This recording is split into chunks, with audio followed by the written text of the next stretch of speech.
A ideia do nosso bate-papo hoje é falar sobre o livro de Urântia. Isso daqui é uma iniciativa feita por 4 leitores do livro, que é o Carlos, o André, o Caio Gabriel, que não está aqui, e eu mesmo, onde o nosso principal objetivo é falar do que vem a ser o livro de Urântia. Todas as religiões, e isso o livro fala, e eu acho que é uma coisa extremamente positiva, todas as religiões são importantes. Não tem uma religião melhor que a outra. O que fundamentalmente vale para qualquer ser humano são os valores que você cria dentro dessa religião que você acredita. E o que importa na vida efetivamente são os valores. Não importa onde você está professando a sua fé. E eu acho que mostrar a Trindade sem aquele conceito que a gente tem, digamos assim, para mim um pouco reduzido, como a Igreja Católica mostra. E quando você entende verdadeiramente o que vem a ser a Trindade, a importância dela, é uma coisa que me toca profundamente o coração. E o livro de Urântia fala uma coisa muito importante, que tudo que eles fazem, eles começam do mais alto até chegar na matéria. Por sinal, Urântia, porque, segundo o nome, eles dizem é o nome cósmico do nosso planeta, e vocês vão entender isso depois. Então, a necessidade desta primeira palestra é fazer uma contextualização, não é? Para que depois vocês compreendam todo o ciclo, porque vai ser um processo muito extenso. O livro é enorme, são 2097 páginas, então é uma coisa enorme e muito densa em termos dos conhecimentos que estão nesta revelação. É necessário entender isto, porque a nossa percepção aqui é que estamos aqui meio abandonados no planeta, não é? Há muitas teorias, há muitas religiões, há muitas possibilidades em aberto e nós vamos experimentando muitas na nossa curiosidade e em querer perceber porque é que estamos aqui, não é? Vamos apalpando muito terreno, muitas possibilidades, não é? Mas acima de tudo há uma coisa que fica bem patente para quase todos nós, que é: não dá para chegar a conclusão nenhuma concreta e definitiva, não é?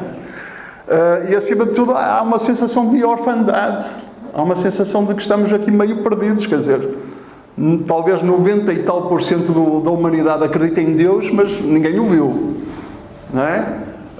Acredita-se em anjos, talvez também 90 e tal % das pessoas acreditem em anjos, acreditem em comunicação com outros planos de existência, mas também não há nada real e concreto, não é? Só há especulações sempre, não é? Então o livro de Urântia, uma coisa que um grande propósito do livro de Urântia é trazer a coisa bem evidente de que essa comunicação é real, de que nada está jogado ao acaso, de que está tudo muito controlado e de que há uma comunicação, há uma sustentação cósmica do que é que se passa neste planeta. Mas aqui o que eu quis foi dar um pouco a ideia dessa coisa que o Marcos também falou, de como é que eles sintetizam e começam pelo mais amplo para chegar ao mais próximo de nós, não é? Então eles colocam num único parágrafo, eles fazem um resumo maravilhoso, não é? O vosso mundo Urântia é entre muitos planetas similares habitados que compreendem o universo local de Nebadon. Aqui já está falando de um universo local que quem depois ler o livro vai perceber o que é um universo local. É uma unidade administrativa, é todo um universo que está organizado sob a alçada de um governante. Juntamente com criações semelhantes, constitui o super-universo de Ormonton. Ou seja, essa unidade, um universo local, está sob a alçada de um governante, mas um super-universo é uma coisa muito mais imensa, que abarca muitos universos. E a capital desse super-universo é o Versa, e é dessa capital do super-universo que vem a comissão de reveladores. Os reveladores celestiais que escreveram o livro de Urântia vieram daqui, vieram do centro do nosso super-universo. Então, começando, o livro está dividido em 4 partes e é esse princípio de ir do mais vasto e do mais central, do que está mais longínquo do homem, As partes vão amansando até se aproximarem do nível do homem. As coisas começam no paraíso. A descrição das coisas, das situações, começa com a natureza da deidade, a realidade do paraíso, a trindade do paraíso, a organização e o funcionamento do universo central e dos super-universos, as personalidades do grande universo e o destino elevado dos mortais evolucionários.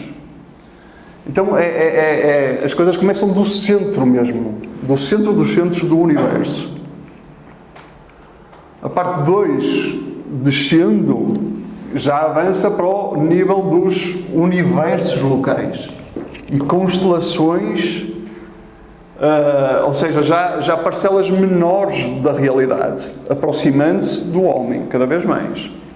Então fala de a evolução dos universos locais, o desenvolvimento progressivo das múltiplas criaturas que habitam as variadas ordens de esferas compreendidas em um universo local, a fonte da matéria e da energia, o plano divino para a criação, o desenvolvimento e o governo dos universos locais, as constelações, os espíritos ministrantes dos universos locais, as hostes seráficas, os príncipes planetários. Tudo isto são termos que vocês vão ficar meio a navegar agora a olhar para isto, mas depois com calma, ao longo de um ano inteiro desse ciclo de palestras, vocês vão ser introduzidos detalhe a detalhe em cada uma destas coisas, não é? A terceira parte já tão próximo a nós que já diz respeito ao nosso próprio planeta. Então tem a história toda do nosso planeta. Tem a origem do nosso planeta, o desenvolvimento geológico, todas as fases geológicas, todas descritas pormenorizadamente, o estabelecimento da vida no nosso planeta, que não foi por acaso. A vida não foi aleatoriamente, não surgiu aleatoriamente. Houve um plano pré-determinado.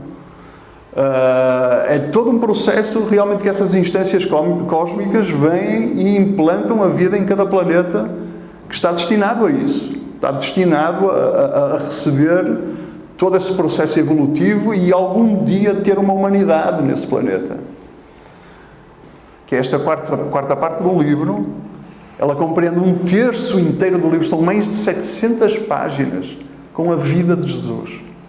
Então, é a minha paixão pessoal por essa figura. Então, eu não ia aguentar. Então, eu cheguei a um ponto que fui ler o que é que tinha acontecido ali.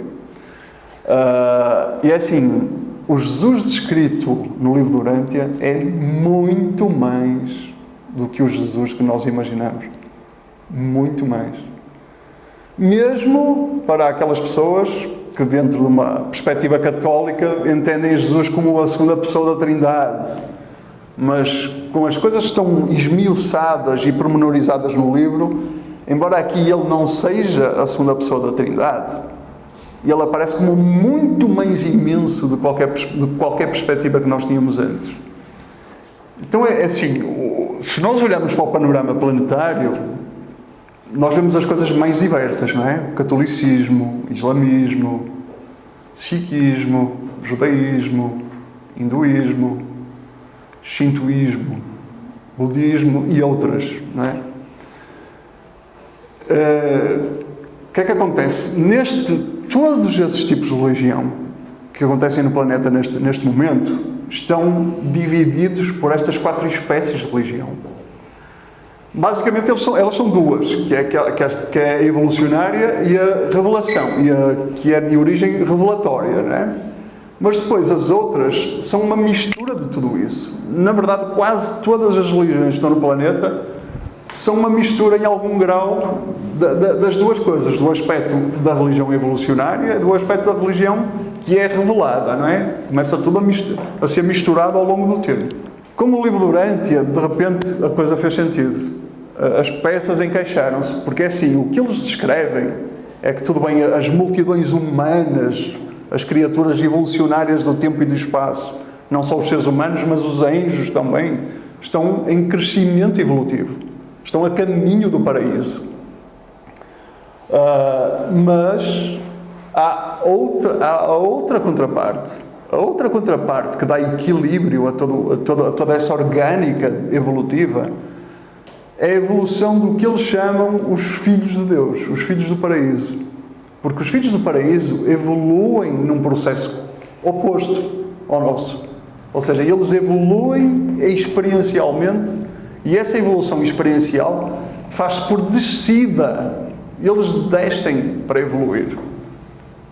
E nessa descida que eles fazem, eles abrem o caminho de quem está subindo. Eles tornam-se os instrutores de quem está subindo. Não é? Então é esse contexto que o livro do Urantia apresenta. Não é? As religiões pessoalmente reveladas são promovidas pelos espíritos de outorga, depois algum dia vai-se explicar o que é isso, que representam as 3 pessoas da Trindade do Paraíso e se ocupam especialmente da expansão da verdade. Ou seja, de tempos em tempos, de largos milhares de anos em milhares de anos, vem um desses e vem pôr a casa em ordem. Vem toda a especulação que nós tínhamos nesse processo de milhares de anos, todas as múltiplas possibilidades do que é que seria a verdade, eles vêm e repõem essa verdade, ajustam e dão informação correta, não é? E ampliam a nossa verdade. Não é? Mas o universo está composto dessa maneira. Milhares e milhares de ordens de criaturas diferentes com funções diferentes no esquema cósmico. Não é? Estas 3 ordens vêm diretas do paraíso, que é os filhos criadores. Estes são os tais soberanos dos universos locais. É esta ordem de criaturas que constrói e organiza um universo local. Isso vai ser também explicado lá em outra palestra. Houve muitos acontecimentos de revelação religiosa, mas 5 deles foram de significação para toda uma época. As revelações de época foram as seguintes. Tem uma que foi há 500 mil de anos, que também vai ser falado numa palestra. Tem outra que foi há 38 mil anos, que foi a vinda de Adão e Eva, que é outra história maravilhosa. Adão e Eva não foram os primeiros humanos e nem sequer foram humanos.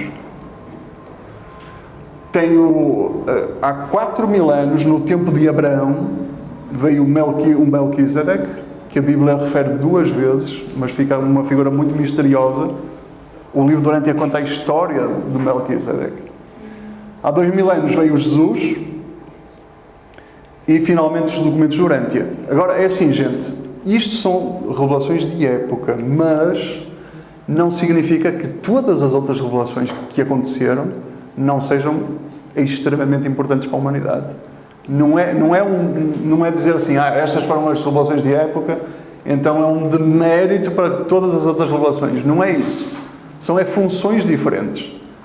Não é? Porque há gente muito iluminada, há um Buda, há um Zoroastro, há um Confúcio, há pessoas que realmente foram muito importantes, trouxeram uma movimentação religiosa, um crescimento religioso e uma ampliação da verdade para a humanidade, ou para grandes fatias da humanidade, que têm todo o mérito.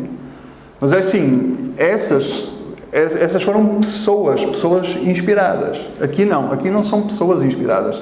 Aqui é o esquema de que vêm esses tais filhos descendentes do centro das coisas organizadas, do paraíso ou do universo local, e vêm aqui fazer esse processo de fora para dentro. Não é? E quando chegaram aqui, é um serviço que eles estão fazendo,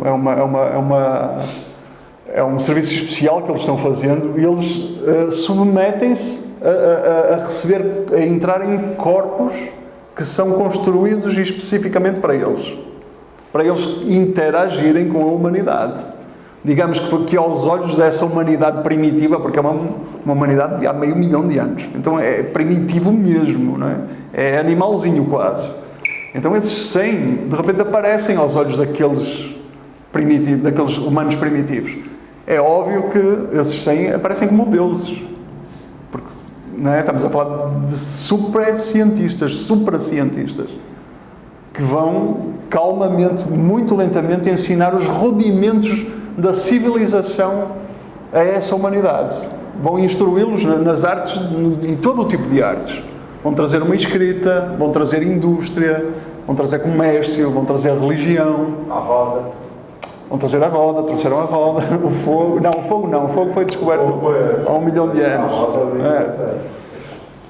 Próxima, há 38 mil anos, o que é que acontece? Adão e Eva vêm para um planeta que já está em situação muito confusa, que é um planeta que, por causa da rebelião de Lúcifer, nesse sistema de 619 planetas havia 37, se não me engano, 37 que aderiram à rebelião de Lúcifer, em que cujos príncipes planetários aderiram a Lúcifer. Então tornaram-se em planetas caídos, planetas em rebeldia, não é? Sendo planetas em rebeldia, a orgânica do universo local determinou que fosse cortada a comunicação com esses 37 planetas. Ou seja, num contexto de 619 planetas habitados, houve 37 que ficaram em quarentena, ficaram bloqueados. Nós somos um deles. Para terem uma ideia, quando vem um casal desses, acaba a escravatura. Só para dar um pequeno exemplo. As doenças também. As doenças, se não acabam, minimizam grandemente. Porquê? Porque o contributo biológico desta ordem de criaturas reforça o sistema imunitário em graus extremos, não é? Mas, por exemplo, só essa história de há 38 mil anos já poderia não existir escravatura. O nível de tecnologia que nós temos agora era um nível de tecnologia que, se eles tivessem ficado, provavelmente em, 5 mil anos, teríamos o mesmo nível de tecnologia que temos agora. E é uma coisa muito ética, porque, é assim, nós nasceríamos num contexto em que nós saberíamos que num determinado ponto do espaço existe a capital do sistema, que a todo momento está chegando gente dessa capital do sistema, as naves vão para trás e para a frente, então é tudo transparente. Não há esta sensação de orfandade. Percebe-se que se está integrado num plano maior. Lúcifer, quando viu a maneira como os seres humanos trataram o soberano deste universo, cuspiram nele, torturaram-no, insultaram-no e pregaram-no numa cruz, Lúcifer virou a cara para o lado horrorizado. É essa a imagem que é passada. Olhou, desviou o rosto horrorizado com o que é que viu. O homem, meia dúzia de homens, não é o homem, não foi a humanidade, meia dúzia de homens. O ser mais pequeno, mais mísero do cosmos, pegou no seu próprio soberano e fez aquela coisa toda com ele. Por exemplo, tem uma coisa muito interessante no livro de Urântia, que é... Eles dizem que em todas as gerações existem o que eles chamam reservistas do destino. Eles chamam isso reservistas do destino. São pessoas não comuns, não são pessoas comuns, mas são pessoas. E eles dão um exemplo concreto. No período em que surgiu o livro de Urântia, existiam 962 pessoas no planeta inteiro, ou seja, estamos a falar naquela época existiam 3 bilhões ou 3 bilhões e meio de pessoas no planeta todo. Desses 3 bilhões, só 962 pessoas eram reservistas do destino. Você lê o livro sem ter um lado pessoal mesmo, uma coisa assim totalmente fala, nossa, eu não está vendo isso. E aí eu comecei a entender a diferença. Não vem da dimensão, porque você não sente um ser humano por trás daquilo, colocando o seu mecanismo de memória, a sua história, a sua interpretação, porque tudo que passa pelo ser humano tem que vir pela interpretação pelo estado de consciência. E lá não vem. Inclusive o Carlos comentou que teve essa comissão, e também a gente não sabe toda a verdade, mas no final da história acabaram tendo, parece que 300 e tantas pessoas fazendo perguntas e tendo respostas. Sim. Por isso que quando você lê o livro, muitas vezes você não entende uma coisa no capítulo 1, é explicado melhor no capítulo 2, no documento 2, porque eles leram, não entenderam e perguntam novamente. Sim. Aí vem outra explicação e assim vai sucessivamente. Agora, 300 pessoas envolvidas em se fazer 486. Pois é, não é uma coisa que você possa dizer que seja humana, porque vinham as perguntas, eram feitas as perguntas, apareciam as respostas. Excetuando-se o documento 4 de Jesus, que chegou inteiro, o resto foi todo pelo processo de perguntas e respostas. quererem pular do material para o espiritual. Você sai do animal para o espiritual, não dá, você tem que passar pelo lado humano. Você se humanizou, aí sim você pode ir para lá.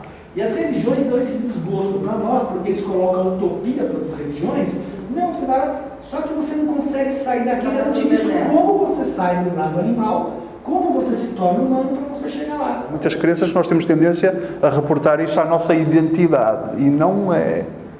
É uma centelha divina que está em mim, que veio diretamente do próprio Deus, é um fragmento divino que é puro e perfeito. O único processo evolutivo que ele está processando, que essa centelha está processando, é um processo experiencial. Ele não se está a tornar mais puro nem mais perfeito, porque ele já é puro e perfeito. Ele está numa questão de experiência. E eu não sou ainda ele. Eu estou destinado a vir a ser um com ele. Mas neste momento eu sou uma alma que por acaso, por sinal, foi tecida por ele, por essa presença que está em mim. Essa presença foi usando a minha mente material, mente animal, foi usando para começar a tecer a minha alma a cada decisão moral, a cada decisão espiritual que eu fui tomando ao longo da vida. Ele vai usando isso de formas que nós não sabemos como é, para ir tecendo a alma. Então, realmente, nós saímos desta vida não de uma forma democrática. Há pessoas que saem com uma grande alma, há pessoas que saem com uma fagulhazinha, mas se tem algo para sobreviver, ele sobrevive, para continuar a sua caminhada, não é? Mas o processo é esse, é essa presença que já é pura e perfeita e que está connosco. Porque não adianta você conhecer maçonaria, você conhecer tudo, se você não fez essa transformação interna. Esse é o segredo. A chave. Essa é a chave que nenhuma religião te ensina. Porque ela te põe a coisa tão lá em cima, que Deus está tão longe de você, e não te diz que você tem que se transformar como ser humano. Esse é o segredo da evolução. É você ser um plano.